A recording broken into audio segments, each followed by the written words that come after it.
Welcome, everyone. Scientific videos tend to either be too complex or not complex enough. So, I made this channel to post scientific videos that are not too complex or too simple. Today, we'll be discussing the science behind abortion.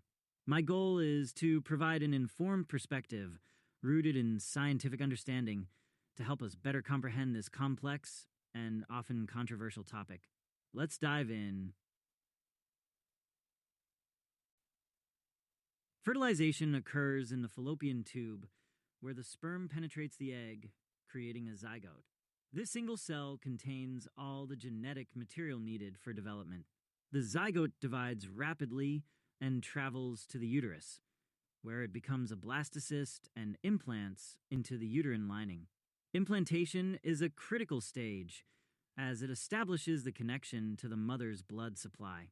During the embryonic stage, cells differentiate into specific types, forming structures like the neural tube, which will become the brain and spinal cord. These processes are tightly regulated by genetic and hormonal signals, ensuring the embryo develops properly.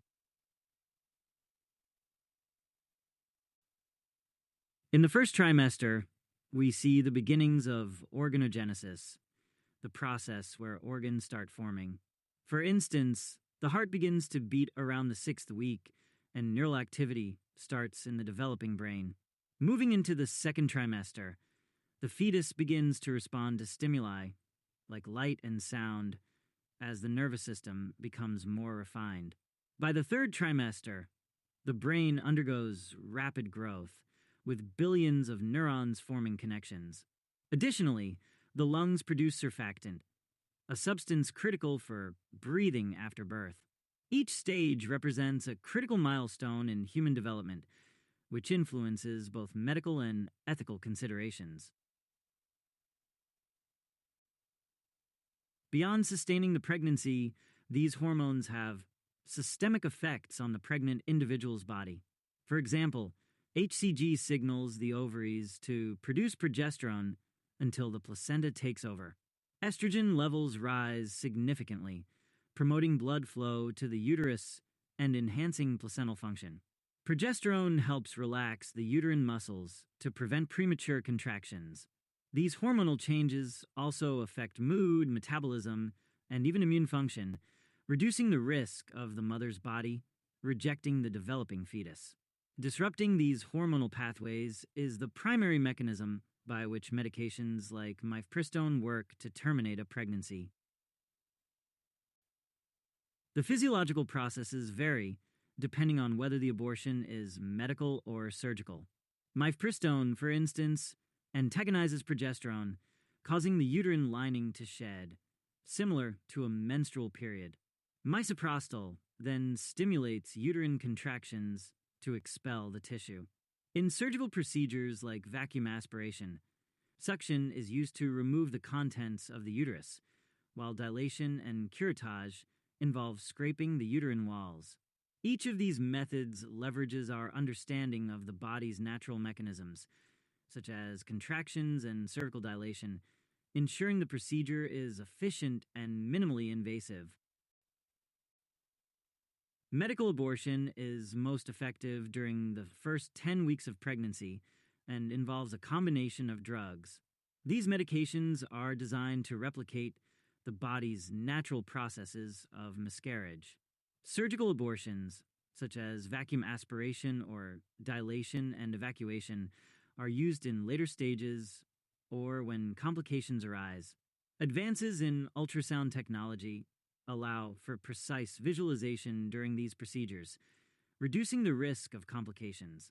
For second trimester abortions, tools like forceps are used to remove larger fetal parts, requiring greater expertise but remaining safe when performed by trained professionals. Complications, though rare, are an important consideration. Bleeding occurs in a small percentage of cases, but is typically manageable with medication or additional procedures. Incomplete abortions may require follow-up to ensure all tissue is removed, preventing infection. Cervical injury, although rare, can happen during surgical procedures but is minimized with proper technique. Emotional responses, such as regret or guilt, often reflect societal stigma rather than the procedure itself. Advances in medical protocols, such as prophylactic antibiotics and pre procedure counseling, have greatly reduced these risks and improved overall outcomes. Emotional responses to abortion can be influenced by biological factors, such as hormonal shifts after the procedure. For instance, the sudden drop in progesterone levels can mimic postpartum hormonal changes, sometimes leading to mood swings or sadness. Studies show that most individuals report relief after abortion, particularly when the decision aligns with their personal circumstances. However, societal stigma can amplify feelings of shame or guilt, highlighting the need for supportive environments. Access to mental health resources is essential to help individuals navigate their emotions, underscoring the importance of integrating psychological care into abortion services.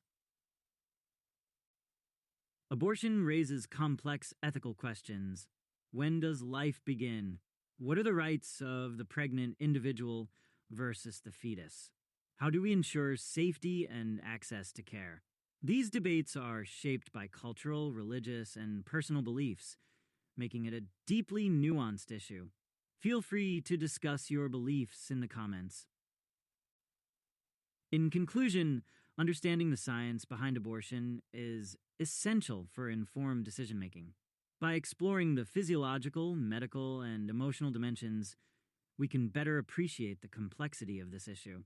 If you enjoyed the video, please consider subscribing. Thank you for your attention, and I'm happy to answer any questions you may have.